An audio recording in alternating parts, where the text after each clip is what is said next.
Hello, everyone, and welcome on in here to the PUBG Europe League Contenders Series. This is the promos into the Contenders League, and this is stage one of that. This is the rematch, I guess the rescheduling, yes, of day number 3. But essentially, for all intents and purposes here, ladies and gentlemen, it is going to be day number 4, the final day of stage 1 for these 16 teams to try to push it to the limit and try to make their way in to those top 8 placement brackets. That's where they're going to want to be here at the end of today's matches to be able to find themselves further into this weekend, where stage 2 will be kicking off on Sunday. Istanbul Wildcats have had a dominant performance so far here in stage number 1, finding themselves in first place with a 123-point total. Guys, that's going to be probably enough to secure them that entryway into stage number 2. Not too far behind them, about 20 points, is going to be level in second place position. TonyTeam in third, mnlt Power fourth, Boris in fifth, Ferrari Breach in sixth, Intruders in seventh, and Team Spirit currently in 8th place position.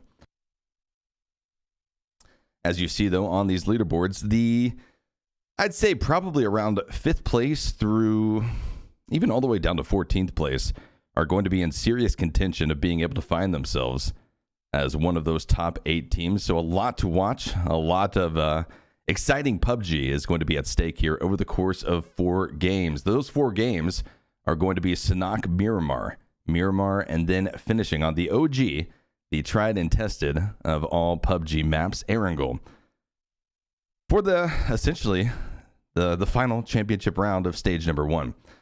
So guys, I want to welcome you on in here to the final day of the tournament as we start to at least continue to make our way closer and closer to breaching into the jungles of Sanhok. We'll take a quick breakdown at how the placements will shape up here for these matches. It's no change if you've been watching PEL Contenders, or this tournament so far. All of the same rule sets will be in place. 10 points for that first place finish, a massive amount of points for a team to claim. And then it trickles down from there. Top 8 is where you essentially want to be able to make it every game to at least be able to take advantage of those placement points. And as we make our way even further, this is going to be your schedule. The final 4 matches of this 4-day stage 1 event are going to be played out here. Times are going to be listed there, and they will be true to form as we now begin to soar across the jungles of Sanhok. Game number 1 of the day, game number 13 of stage 1 is going to be underway here. And from the southeastern corner, we begin to make our trajectory up here towards the western edge of Sanhok. So all things considered, not going to be too devastating of a playing path for many of these squads. Even some of our teams that like to favor the northern sides of Sanhok aren't going to be too out of luck here. But Sanhok has been one of the trickier maps for teams to try to get a good grasp on, mainly playing off of the power positions on the centralized areas of the map is where teams have traditionally, at least so far here in this phase 3 event for the PEL, that's really where the teams have found their success. And with all teams kicked out of the cargo hold and left to their drop locations to really kickstart this match, we're going to be keeping our eyes very closely, again, on that middle pack, starting with around, I'd say, Boris, 5th place position, dropping all the way down to 14th, where HeartShift lies. So a lot of teams to keep our eyes on, for sure. Everything looking pretty standard, though, as far as our drops are going to be looking. No one going to be contesting any of these areas on the map, which is, good to see that these teams have at least found some areas of comfortability to work off of. A few shots of pressure coming out of our squad. The TonyTeam up here in Paradise Resort, but that's really just applying pressure.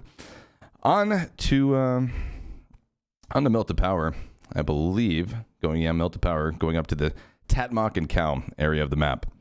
But many teams will have to make repositions here already in game number 1 after facing off against a phase 1 circle that is drastically favored down towards the southeast. A lot of water going to be in play as well.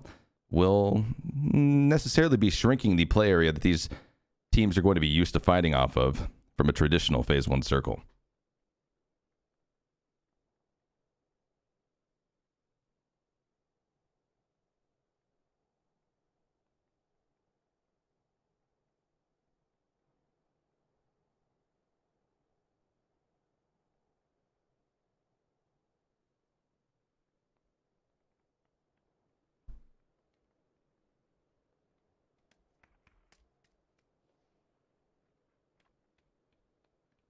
Looking over here at the Istanbul Wildcats, taking up a dominant position as well.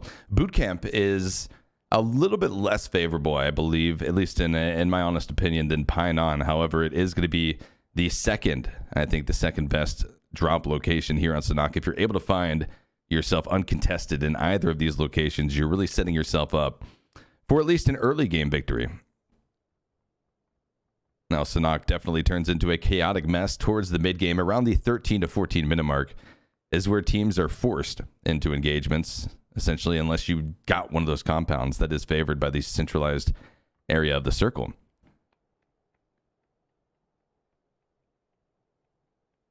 Popping over here to the ruins area of the map. Going to be, I believe, taking a look at Huge Potential, who has had a fairly good set of games. They do sit just on the cusp outside of qualification into stage number 2 in 9th place position, but only 1 point separates them off from Team Spirit.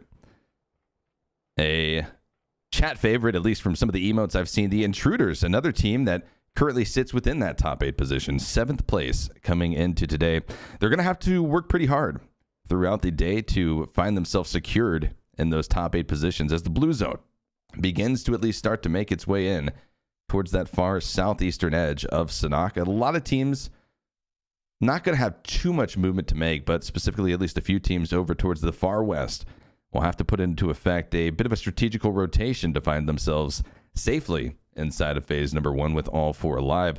I'm going to be looking definitely, yes, at HeartShift. That's for sure. A team that is going to have to employ some boats to make this rotation, but we'll be able to find 2 of those aquatic vehicles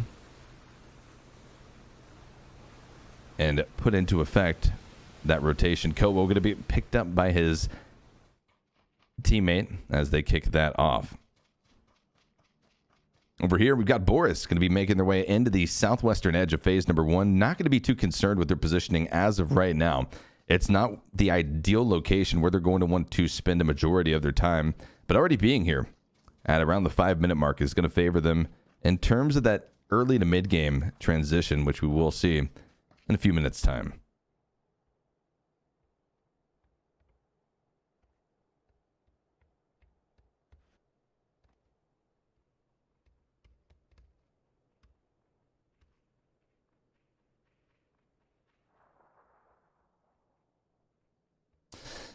Yeah, guys, so I see a few people asking. We do only have 15 teams in here. I believe that's because LXG is not in this tournament. So no one has currently gone out yet. We will be starting these games with 60 players alive. So don't let that throw you off. MJ Esports going to be over here just a little bit south of Bonn. An interesting position to kind of catch them at. The ToxicPlayers, Sammy Toxic and crew, going to be making their rotation off of the far northwestern edge. They've got some distance to cover, but with that Roni, probably the best vehicle outside of the motorcycle to utilize here on Sanhok because of its great ability to traverse these hillsides at a great speed. But really, this game has just become a story of teams working their way in towards those more centralized positions, trying to lock down something that is going to provide them with that late game setup. That's really what you're going to be trying to want to do here. Even more so on Sanhok, it's like a game of chess where you're going to be wanting to think about 2 to 3 phases ahead when you make these movements. Try to cut down the transitions as much as possible. Try to set yourself up for that mid to late game as much as you're able to do so. Definitely, it's not the easiest thing to do in PUBG because of circle variants, but these teams have gotten at least better and better at trying to minimize that risk as much as possible. Over here, the members of Stellar, Jambawe, and Beami going to be positioning on top of the buildings, trying to get a different line of sight onto their opponents. As one of the first knocks of the game comes out, it's going to be MJ Esports engaged onto the Istanbul Wildcats. And the kill feed, more shots going to be popping off right here as Genzo pops over to his teammate, tries to get the res out. Smoke concealment will be laid down, but MJ Esports begins to wrap off of the distance. The northeast is where MJ Esports is going to be approaching this engagement from.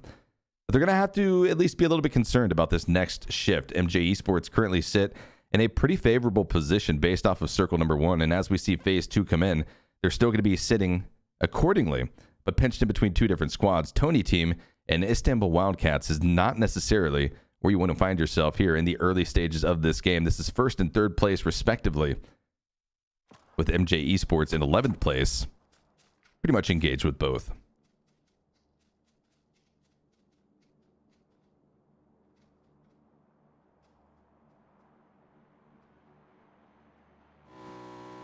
TonyTeam taking a little bit of a investigation of the area, but not wanting to over-aggress too far into that, as the members of the Toxic Squad start to roll in off of that far northwestern position where they had previously been taking up their loot rotation.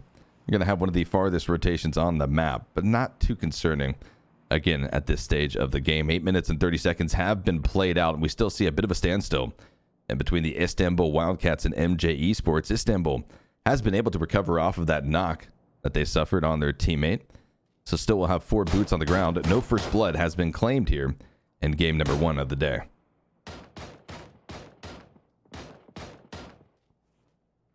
HeartShift over in Kampong, going to be trying to apply a little bit of pressure off of the distance, getting surrounded by at least a few different squads right now. Boris going to be approaching in a bit of a firing squad formation along the western flank where the members of HeartShift currently sit. And then we see FBI, the Ferrari Breach Squad, going to be on the far edge now, taking that boat rotation.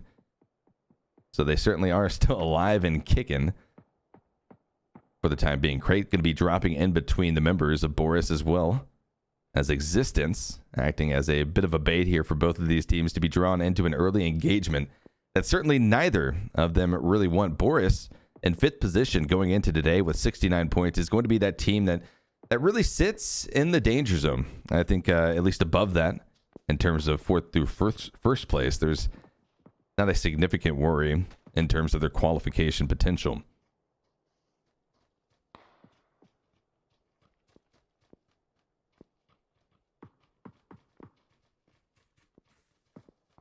Much quieter early game for Sanhok than we're used to seeing. But I think this is a product not just of the lobby, but also the fact that this is the final day of stage number 1. A lot of teams not really wanting to give up a lot here on Sanhok, a map that, you know, based off of the short duration of play and competitive, it really hasn't been figured out by many teams. And because of that, it opens up a lot of opportunity for you to gain points, but also go out early. There's going to be a lot of shifting and strategies, a lot of teams trying to iron something out. So it's not easy. It's definitely not going to be easy, especially here in the PELC promos. Members of Melta Power are going to be positioned off there, but Boris is under fire. HeartShift has begun this engagement, taking a few shots with a QBU in that direction, applying pressure over to a squad who sits on the southwestern edge of where that engagement currently lies. HeartShift going to be feeling the hurt right there as Ferrari Breach does make landfall on the far eastern coast inside of the circle right now, and already going to be in the thick of things as phase number 3 does pop, and a almost hard shift off to the southwest is where it's going to be going. The Quarry is going to be in play here, making the western side of the circle essentially an unplayable area, an area of last resort here for some of these squads. Ferrari Breach, though, with that long distance shot from the DMR, connecting onto Nihanas of HeartShift is going to find them in an interesting position. HeartShift likely could have done something to assist their teammate here off of the back of that far range knock. However, with the time that has passed by, they've all but given up that opportunity. And now as more teams start to encroach on the centralized area, at least a phase number 3, this far northeastern edge as well, is going to be popping off. Pluto, the members of Crazy Crew, going to be looking up here towards the north with his teammates. The knock comes out with the SKS headshot onto Mike of HeartShift, who continue to face off against a little bit of a struggle here in game number 1. More shots coming out as Teravillo is able to find another knockdown. MJO goes down. And the third party comes out. HeartShift is all but eliminated right there. First team to go out at the 12-minute mark of game number 1 of the day. Game number 13 of stage number 1 is going to be HeartShift. 14 teams remain, 56 players alive. As far as the rest of the lobby is concerned, no other team has lost any of their members. All squads, all 14 remaining, are going to be 4 stacks. So this game did not get any easier. Nothing really opened up here for these squads, but the elimination of HeartShift. It's just going to be points on the board here for 2 of our teams. Toxic going to be spotted out in the distance. Ferrari Breachers continue to be a dominant threat here in this lobby, really mixing things up after they took that long rotation off the western coast and now found themselves on the east in a favorable position to work off of now in phase number 3. Long-range shots are the name of the game here for this squad, and they'll continue to capitalize on those as long as possible. They have been spotted. Smoke's coming out from the Toxic crew.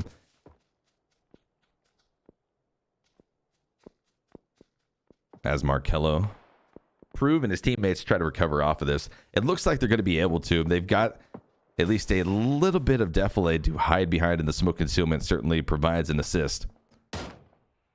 TonyTeam finds themselves under fire once again. The Intruders have done just that, being true to their name as they push up here on the northeastern edge. They've got to work themselves inside of the circle, so this is a necessary engagement for them to take with TonyTeam.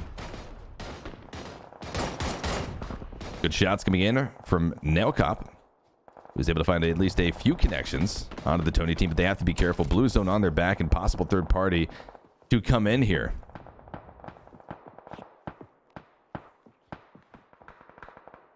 Level, a deadly squad so far here at stage number 1, currently sitting in second place, 102 points. A team that has really set themselves apart from the rest of the lobby, along with the Istanbul Wildcats, is going to be popping up here, and the shots start to come in. It's going to be Team Spirit that enters in as the 4th team to put pressure on this northeastern area of the map. With that next shift coming in, it's going to be just a slight nudge off of the central area of the previous phase, but it's going to be a nudge that draws a lot of impact in terms of what these teams have to work off of here in the final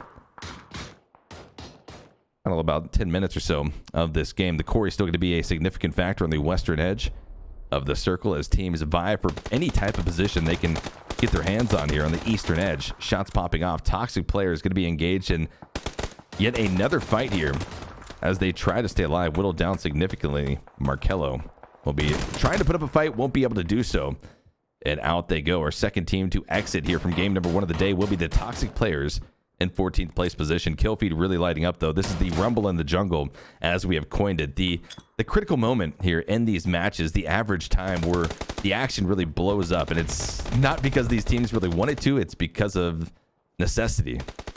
Essentially, at this stage of the game, 13 teams with this small amount of area to work off of won't be able to sit idly by and let things progress. TonyTeam going to be feeling the hurt already, as they will be eliminated in an earlier position than I think they would have liked here in game number 1 of the day.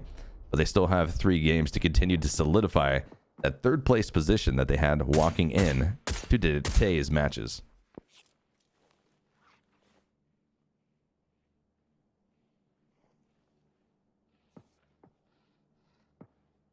Level going to be having some issues right there, taking out some of their teammates, unfortunately.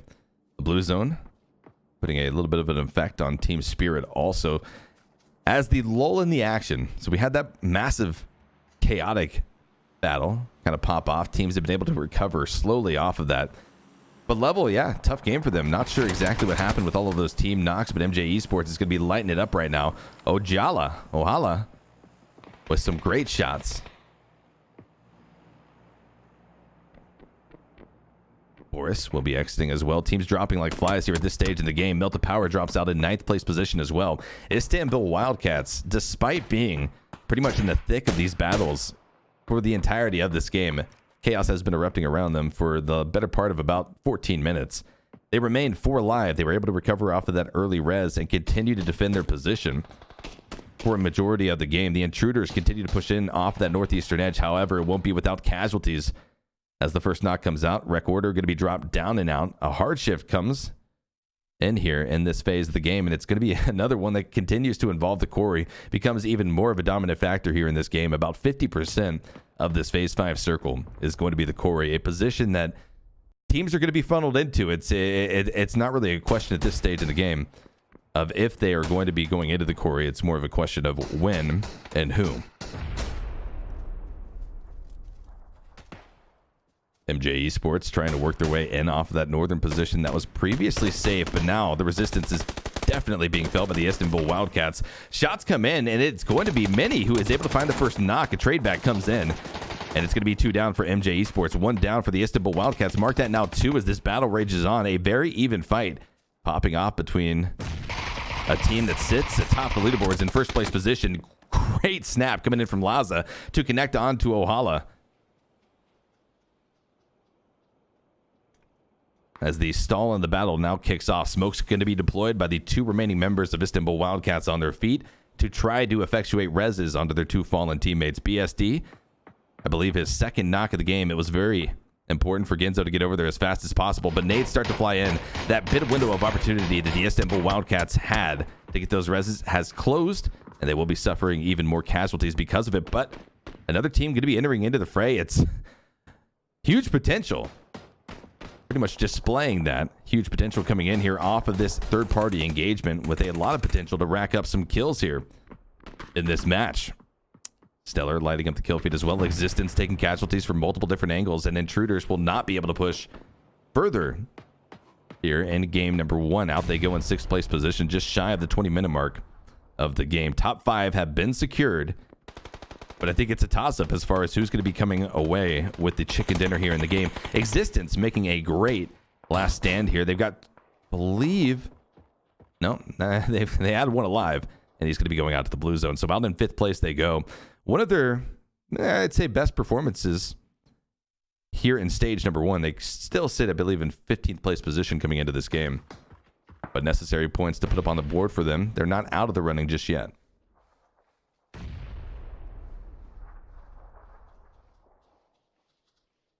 Istanbul Wildcats going to be trying to get another revive onto BSD. I believe the 3rd knock onto this player so far here in this game, which just goes to show the great execution that the Wildcats have and being able to keep all 4 members alive, being able to snap over to that res as fast as possible, but then set up that formation. You saw the players kind of having that overwatch to try to protect as well as spawn out any enemy threats, and that pretty vulnerable position that they were previously in. Retreating back into the compound, they've got some hard cover to work off of now as phase 6 starts to close out, about 50 seconds on the board. Until that's going to happen, huge potential. Still going to be sitting very comfortably here on the northwestern side of the circle. They've cut off the quarry, so teams trying to go down in there will be fish in a barrel for huge potential to pick off. But with 4 teams alive, it's a 4v4v4v2. Istanbul Wildcats, crazy crew, and huge potential all have 4 alive. And Stellar is going to be our squad working with 2. Stellar's name of the game pretty much is let these teams whittle themselves down. Don't engage until you absolutely have to. And there's definitely a good opportunity for Stellar to sneak their way into a 2nd place position. It's absolutely doable. It just kind of comes down to how phase number 6 shifts. Stellar sitting at the far south. They're going to be hoping for that southern shift, and it comes in a slight reposition for this squad. But massive rotations will have to come out here for these teams up towards the north. I say massive, yeah, they're about 20 to 30 meter rotations, but they're going to feel like 100 to 200 meter rotations based off of the pressure that will be applied from all teams in the area. Shots already starting to pop off here. The blue zone works its way in phase number 7. Genzo, Istanbul Wildcats pushing across the road, going to be spotting out one of the members of huge potential inside of the shack, tries to get the spray down. Blue zone going to be cutting off GRHawk's attempt at trying to get out of that shack, and he will be sprayed down as he tries to take that last peek. Genzo now going to be working his way from north to south, trying to wrap around the rest of this area of the map. It's not going to be easy. The other members of huge potential certainly lie in wait to try to face off against the Istanbul Wildcats that had taken down their separated teammate.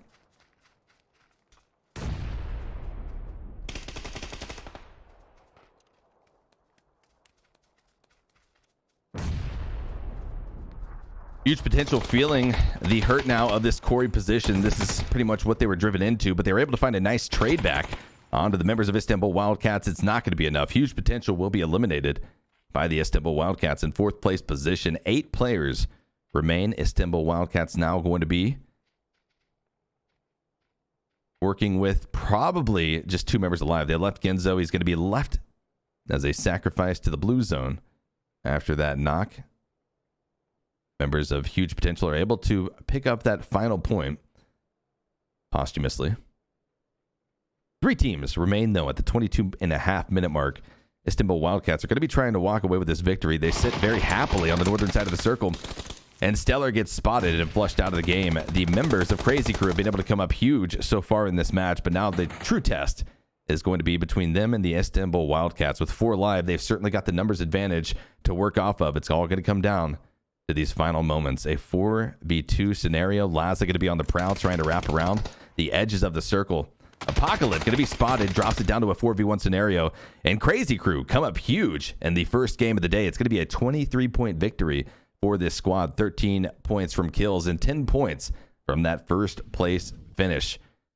A pretty incredible match for this squad to have played out right now. We'll take a look at some of the highlights that brought them through to this victory. It certainly wasn't easy for them. They fought against a lot of squads in the process and a lot of action popping off around them. And it's definitely going to be a feel-good moment for that squad rolling into the rest of the day. Crazy Crew is a team that, coming into today, sat in 5th place position, 77 points, which is on the higher end of the teams that are definitely in the danger zone, but certainly going to be a good boost for them. That's going to propel them into a position where at least the pressure starts to fall at least a little bit more off of their shoulders as we continue. 2 games of Miramar lie ahead of us before the capstone game of stage number 1 will be kicking off, which is going to be Erangel. So back to the 8x8 kilometer maps, the maps that these teams have a little bit more familiarity in terms of competitive environments. And we'll see if that's going to change how teams' performances ended up here in game number 1.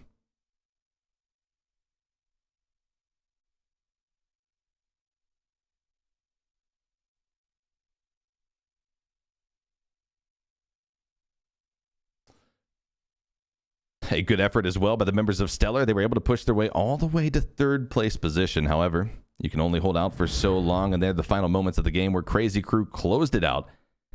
And here are our point totals for the end of game number 1, match number 13 of stage 1. 23 points coming in from the Crazy Crew Istanbul Wildcats. Not going to be too far behind them. 15 points, a significant amount of points picked up by a team that already sat dominantly on top of the leaderboards. The bottom half to be displayed here. A few teams, well, one to be exact, HeartShift. No matter how hard they tried, they certainly did face off against a lot of different teams, putting pressure onto their squad throughout the entirety of that match, but weren't able to come up with a point from it. Your damage leaders from this match, Apocalypse with massive 659 damage from the Istanbul Wildcats. No surprise to see that after their position, after how many engagements they had to fight in against. A few other members of the Istanbul Wildcats going to be present in this top 5. And then your kill leaders, Istanbul Wildcats and Crazy Crew. No surprises there, but I think the surprise actually coming out is going to be Truckee Existence, a team that has had some definite struggles throughout this game, throughout this stage 1 tournament. Put up a significant amount of kills, 3 kills, not going to be a bad showing from that player. See a few more performances like that throughout the day, and you could possibly see the members of that Existence squad rolling into stage number 2, but it won't be easy, that's for sure. Head-to-head, looking at the members of Crazy Crew and the Istanbul Wildcats, 1st and 2nd place position. Pretty even as far as kills and knocks are concerned. The damage is the bit of a discrepancy here in between these 2 players, Laza and Pluto of Istanbul Wildcats and Crazy Crew respectively. But pretty even matchup as far as we are concerned. Your standings now updated after match number 13 here of stage number 1 to bring us into game number 2 in just a few minutes' time. But it certainly is continuing to develop. You can get a better perspective. I mean, a lot is still open to be earned by these middle-of-the-pack teams. Definitely a lot still going to be secured here by these top-of-the-pack teams. But Crazy Crew, they're not out of the running just yet. They still are going to be facing off against teams who, if they have a performance like Crazy did in the previous game, are going to have a great opportunity to put up some points and make their way in to the final few matches of the day. But guys, 50 after the hour is when we're going to be back here for game number 2, Miramar, match number 14 of stage 1, PEL Contenders Promo. My name is Esquire. It's a pleasure to be here commentating these matches for you guys. Stay tuned. Don't touch that browser. We'll be right back with more PUBG action.